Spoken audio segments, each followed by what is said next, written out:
Hello అండి, welcome back to my channel లోశ్రీ.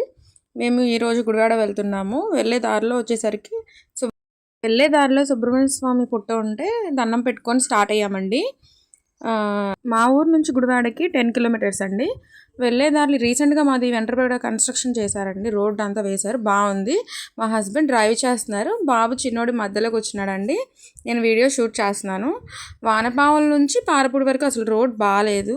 పక్క నుంచి బస్సు వస్తున్నా, కారు వస్తున్నా కూడా బైక్ మీద వెళ్ళే వాళ్ళకి చాలా ప్రాబ్లం అండి. నైట్ అయితే అసలు కనిపించని కూడా కనిపించదు. మనం ముందు ఫోకస్ వేసుకొని వస్తారు వైట్ లైట్స్, అసలు మనం పక్కకి వెళ్ళిపోతాం, కనిపించదు. అసలు చూస్తున్నారు కదా మీరు కూడా రోడ్డు ఎట్లా ఉందో, అసలు చాలా ఘోరంగా ఉంటుంది రోడ్డు. వానపాములో దెంటుకూరు చాలా వరస్ట్ ఉంటుందండి రోడ్డు. నెక్స్ట్ రీసెంట్గా మళ్ళీ పారపూడి రోడ్ కూడా వేశారు, బాగుంది. పారపూడి దగ్గర నుంచి గుడివాడ వరకు ఇక బాగానే ఉంటుంది. చూస్తున్నారుగా మీరు కూడా, రీసెంట్గానే వేశారు. వెళ్ళే దారిలో బాబు పడుకుని పోయాడండి, వెళ్ళిపోయి మెర్లీగానే. ఫంక్షన్ వచ్చేసరికి మా చిన్న మావయ్య గారు వాళ్ళ అక్క వాళ్ళ మనవరాలు ఫంక్షన్ అండి. కొంచెం వాళ్ళు గ్రాండ్గానే చేశారు ఫంక్షను. ఈరోజు సండే అండి, మే 25. కాలేజ్ చూస్తున్నారు కదా, అది ఏఎన్ఆర్ కాలేజ్ అండి. వెళ్ళే దారిలోనే ఉంటుంది. మాట్లాడుకుంటూ అట్లాగా గుడివాడ ఎంట్రన్స్ అయిపోయామండి. చూస్తున్నారుగా రోడ్ కూడా బాగుంది. అండ్ ఫంక్షన్ వచ్చేసరికి ఎన్టీఆర్ కాలనీలో అండి. ఎన్టీఆర్ కాలనీ నుంచి రాజేంద్ర నగర్లోని కొత్తగా కట్టారు వెలమ కళ్యాణ మండపం అని చెప్పి, అందులో ఫంక్షన్ పెట్టారు. అత్తయ్య గారు, వదిన, పాప, చిన్న అత్తగారు వీళ్ళందరూ కూడా ఆటోలో వెళ్ళిపోయారు గుడివాడ. మేము వాళ్ళ బ్యాక్ సైడే వస్తున్నాము, వాళ్ళు ఆల్రెడీ రీచ్ అయిపోయారంట. మేము కొంచెం స్లోగా వెళ్తున్నాం అన్నమాట. బాబు లేచాడండి, జస్ట్ ఒక 5 మినిట్స్ పడుకున్నాడు అంతే. ఈరోజు మా హస్బెండ్కి ఖాళీ ఉండదా అనుకొని ఉన్నాము. షూట్స్ ఇప్పుడు ప్రెజెంట్ బిజీ కదండి. మా హస్బెండ్ వచ్చి ఫోటోగ్రాఫర్ అనమాట. అండ్ ఈరోజు వచ్చేసరికి ఆయన ఎలా అయినా సరే ఖాళీ కుదుర్చుకున్నారు, వచ్చారు.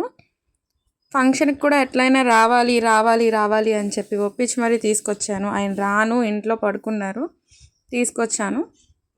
వెళ్తున్నాము, వెళ్ళే దారిలో కొంచెం పూలు కొనివ్వండి అని అన్నాను. ఆయన పూల్ షాప్ దగ్గర చూస్తున్నారు, ఎక్కడ షాప్స్ లేవు. ఒక షాప్ కనిపించింది, ఆపారు, కానీ అక్కడ పువ్వులు బాగాలేదు. సో కొంచెం ఫ్రెండ్కి వెళ్ళి ఇక్కడ ఆపారండి. నేను కనకాంబరాలు తీసుకున్నాను. కనకాంబరాలు వచ్చి 50 రూపీస్ అంట మూర. అంకుల్ పర్లా బాగానే ఇచ్చారు, ఫోన్పే చేసేసి రిటర్న్ అయిపోయాము. స్టార్ట్ అయ్యామండి. జస్ట్ ఒక 10 మినిట్స్లో రీచ్ అయిపోతాము ఫంక్షన్ హాల్కి. వెళ్ళే దారిలో తెలిసిన వాళ్ళు అందరూ ఉంటారు. అంటే మా పుట్టిల్లు ఇక్కడేనండి, గుడివాడే. అత్తగారు వాళ్ళ ఇల్లు వచ్చి వెంట్రపేట. ఇదంతా మార్కెట్ సెంటర్ అండి ఇక్కడ, అంటే ఫంక్షన్ హాల్కి కొంచెం దగ్గరలో ఉంటుంది. వచ్చేసామండి, అదే ఫంక్షన్ హాల్. టెంట్ వేసి చూసారా, అదే. లోపలికి వెళ్ళాము, సరిగ్గా షూట్ చేయలేదు, కంగారుగా ఉంది. కంగారుగా వెళ్ళాం. చుట్టాలందరూ ఉన్నారు కదా, కన్ఫ్యూజ్ చేశారు. హలో అండి, మా వదిన నా పక్కన కూర్చుంది. అండ్ మా పాప చూడండి, వదిన వాళ్ళ పిల్లలండి, మంచి సీరియస్గా గేమ్ ఆడేస్తున్నారు. ఫంక్షన్ అంతా ఒకవైపు జరుగుతుంటే మమ్మల్ని డిస్టర్బ్ చేయలేదు. కార్నర్లో కూర్చొని క్యారమ్స్ ఆడుతున్నారు, పెద్దోడు చిన్నోడు అండి. మేము ఇంకా స్టేజ్ మీదకి వచ్చాము. పైకి వచ్చి అక్షింతలు తీసుకున్నాము. పాప వాళ్ళ అమ్మమ్మ అండి, లోచి చూసారా, ఏడుస్తానే ఉంది అత్తయ్య గారిని పట్టుకొని. ఇంకా మా మామయ్య గారు వాళ్ళు ఫోటో దిగుతున్నారు. మా మామయ్య గారు వాళ్ళు దిగ్గానే మేము వెళ్దామని చెప్పి పక్కన నుంచున్నాము. పాప చూస్తున్నారు కదా, తనేనండి.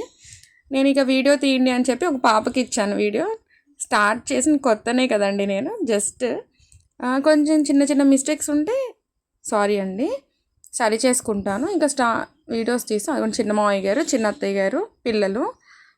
ఇంకా వదిన రాలేదని చెప్పి వదిన పిలుద్దామని చెప్పి వచ్చాము. వదిన వస్తుంది స్టేజ్ మీదకి. లోచు మాత్రం అసలు అత్తయ్య గారిని కూర్చొని నుంచొని అసలు అత్తయ్య గారిని ఊపి రానివ్వట్లేదు. వదిన నేను స్టేజ్ మీదకి వెళ్ళామండి. పిల్లలు కూడా వస్తున్నారు, ఫోన్ పక్కన పెట్టేసి ఎలా అయినా వచ్చారు. ఆఖరికి చిన్నత్తగారు వాళ్ళ అమ్మాయికి ఇచ్చా ఫోటో వీడియో తీయమని చెప్పి, ఫోన్ తీసేసుకొని స్టేజ్ దిగిపోయామండి. దిగిపోయి వచ్చి కూర్చున్నాము, నేను వదిన పక్కన. మా హస్బెండ్ ఏమో బ్యాక్ సైడ్ కూర్చున్నారు, అత్తగారితో మాట్లాడుతూ. మధ్యలో ఇన్స్టా రీల్స్ తీస్తాను, షార్ట్స్. లంచ్కి వచ్చాము. వదినేమో టైగర్ ఫేస్ పెట్టుకుంది, మాస్క్, అందరినీ భయపెడుతుంది. లోచి చూడండి ఎట్లా చూస్తుందో. పిల్లలు మళ్ళీ వచ్చి లంచ్ అయిపోయింది, వచ్చేసాం. లంచ్ షూట్ చేయలేదండి, ఏమనుకోండి. నెక్స్ట్ టైం మాత్రం లంచ్ షూట్ చేస్తాను. ఈసారి భోజనం మా బాబు వాళ్ళు లంచ్లో గారె పెట్టారు, తెచ్చుకొని వాడు ఇక్కడ తింటున్నాడండి. లోచు చూడండి, ఇద్దరు వాళ్ళ డాడీతో ఆడుతున్నాడండి బాగా. అయిపోయింది, ఇక వెళ్దామని చెప్పి రెడీ అవుతున్నాము. నచ్చితే షేర్ చేయండి, లైక్ చేయండి, కామెంట్ చేయండి. ప్లీజ్ సబ్స్క్రైబ్ మై ఛానల్ లో శ్రీ. Thank you everyone.